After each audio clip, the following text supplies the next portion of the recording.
24:70呢個焦段喺我呢代人都算係一個經典。每個時代都有一支被稱為鏡王嘅24:70。嚟到無反時代，重視光學，亦都重視手感嘅 Nikon， 呢次又會將呢個經典帶到咩高度呢？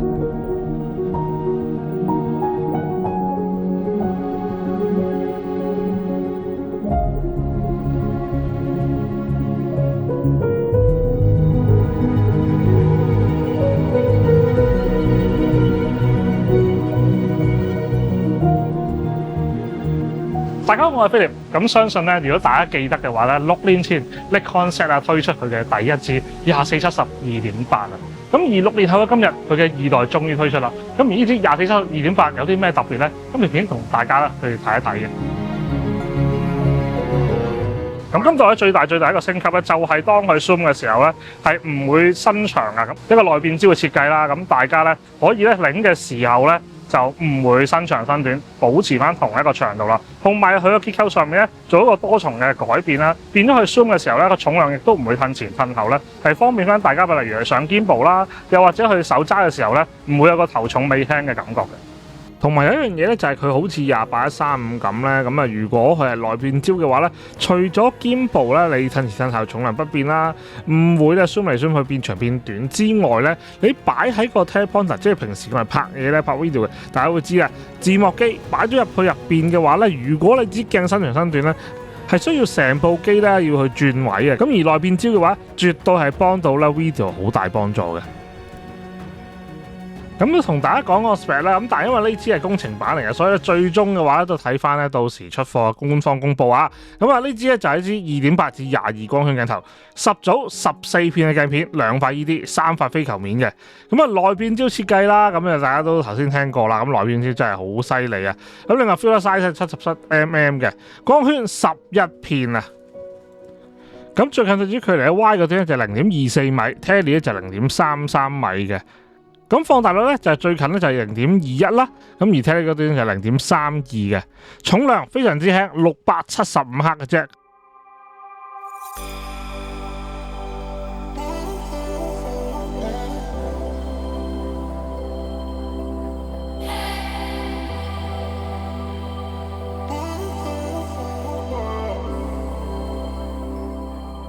今次2代非常之犀利啊，係成為咗 Nikon 史上最快嘅 AF 鏡頭啊！咁另外呢一代咧就係使用咗咧 SSVMC 嘅摩打啦，同多重對焦系統啊，咁所以就係非常之快啊，反應好直接嘅。咁官方嘅數據咧就喺遠端嘅時候咧 scan 嘅時間咧減少40%，亦都係比起第一代嘅24:70咧快咗5倍咁快㗎，咁成為咗即係尼康。咁成為 Nikon 有史以嚟最快嘅鏡頭啊！如果你呢度呢個乾啲，呢度乾啲，係啦，我呢度攞翻，係啦，冇錯，好。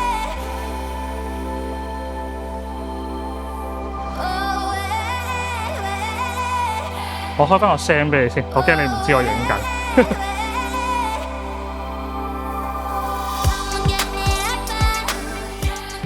咁除咗對焦快之外咧，今代嘅2代咧，亦都係有啲新嘅技術擺入去嘅，就好似咧用咗一個叫光學 ABS 嘅編碼器啊，咁咧就用於咧檢測對焦鏡頭組位嘅位置啦，同埋變焦時候咧嗰個鏡片位置啦，令到個檢測方式咧可以透過光嘅反射啦，或者係測量到電阻嘅變化咧，嚟實現呢個編碼器啊，令到對焦更加精準啦。咁同埋加上採用咗個高精度嘅變焦編碼器啦，咁變咗咧喺變焦時候咧更加精準測量到你變焦嘅組件咧位置啦，鏡片組件位置咧，令到佢咧唔會影響個 focus 啦。咁簡單啲嚟講咧，就好似電影鏡咁啦，做到 parafocal 嘅效果啊，亦都係喺你變焦啦或者對焦嘅時候咧，亦都做到高精度嘅對焦嘅。咁鏡身咧有3個環，一個手動對焦環啦，一個 zoom wing 同埋一個 control wing 嘅。咁大家咧就可以咧就 set 翻唔同嘅功能啦，亦都可以咧就喺度控制翻光圈其他嘅唔同嘅功能嘅。咁跟住咧新增咗2個 function key 嘅，咁大家可以咧喺鏡身度咧即係選擇翻自己需要嘅功能啦。咁另外咧，除咗本身有嘅 AF/MF 嘅掣之外咧，都加咗一個對焦嘅限制器。咁大家可以按自己嘅需要啦，去校翻 full 啦，或者限制咧佢嘅對焦距離嘅。咁今代有個好重點咧，就係加咗一個 kick 同 decay 嘅功能啦。咁大家 control wing 咧就可以用到呢個掣咧，去 D-kick 或者 kick 你右 kick 咧嗰個 control wing 嘅。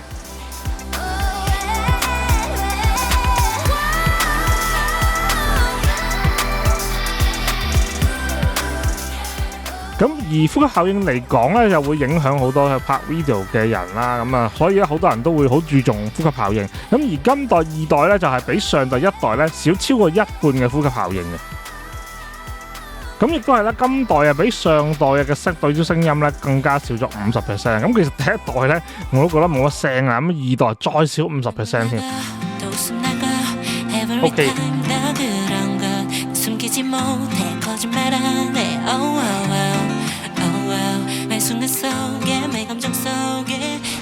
咁今代24-12代咧嗰個嘅對焦環咧，亦都係升級咗啦。咁啊，我感覺好 smooth 嘅，咁亦都接近翻啦而家新鏡頭咧嗰種咧最近嘅以前手動對焦嘅質感。你嗰個角位係個碌位，盡量出，盡量出。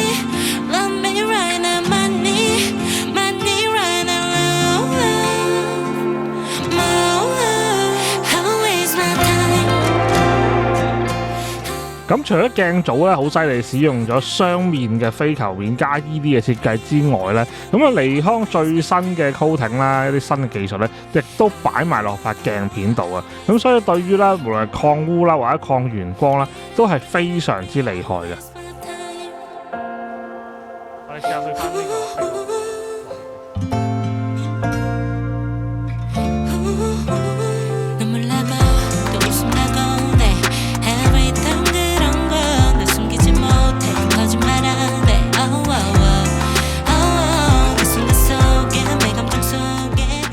咁對比起一代咧，當然輕咗好多啦。咁由805克咧一代啦，去到而家二代675克嘅。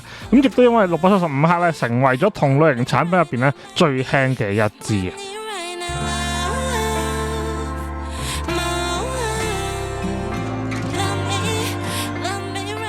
咁另外產地方面咧，今代同上一代咧都係 Made in Japan 嘅。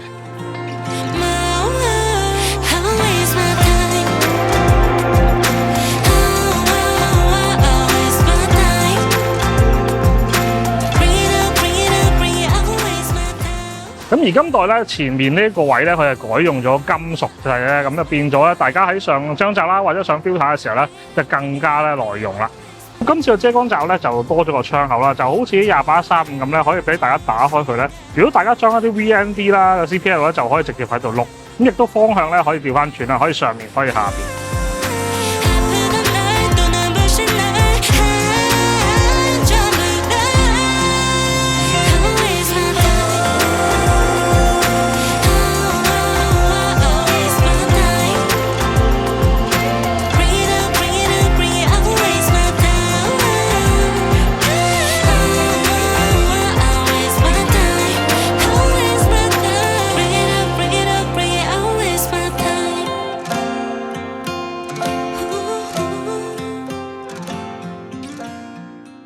咁亦都可以俾大家睇下咧，一代同二代嘅最對焦距離嘅薄機嘅分別啦。咁大家會睇到左邊一代嘅時候咧，個薄機大細啦，同埋影出嚟嘅放大率嘅。咁而二代咧亦都睇到70mm 同一個位置咁出嚟個放大率同埋薄機嘅效果嘅。咁亦都係可以俾大家睇埋咧個最近褪到最近對焦距離嗰個嘅效果，俾大家望埋啦。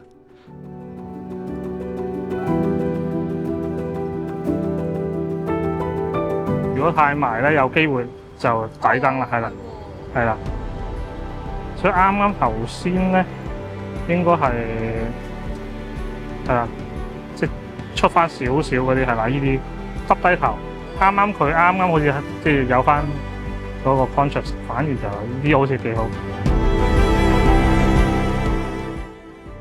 咁呢支鏡頭咧喺唔同嘅光源啦，例如係日頭啦，又或者係唔夠光啦，又或者係好似呢啲時間咁落住天陰啦，又或者夜晚嘅時候，無論影相定影片都好啦，其實佢都有好好嘅效果啦，亦都有即係足夠嘅 sharpness、足夠嘅 quality 咧，同埋顏色還原俾大家嘅。咁但係如果大家即係你話同一代會唔會話咧，即係喺個畫質上面咧，即係天同地嘅分別？咁當然咧，老實講就唔會嘅，因為其實一代咧我我自己覺得啊，老實係好優秀嘅。咁亦都係啦，即係二代當然佢改進嘅嘢咧，即係大家都好明顯見到咧，佢喺嗰個重量啦，喺嗰個 AF 嘅優化啦，咁其實喺個 size 上面咧，亦都係咧做咗好多嘅更新嘅。咁所以我覺得嚟講啦，即係如果大家係要追求一支即係又輕便啦、方便內變焦係啊又輕便嘅咧，咁我覺得呢支就冇得走雞啦。咁同埋你見到咧 Nikon 嘅野心咧，唔單止係影相，亦都喺 video 優化上面做咗好多啦。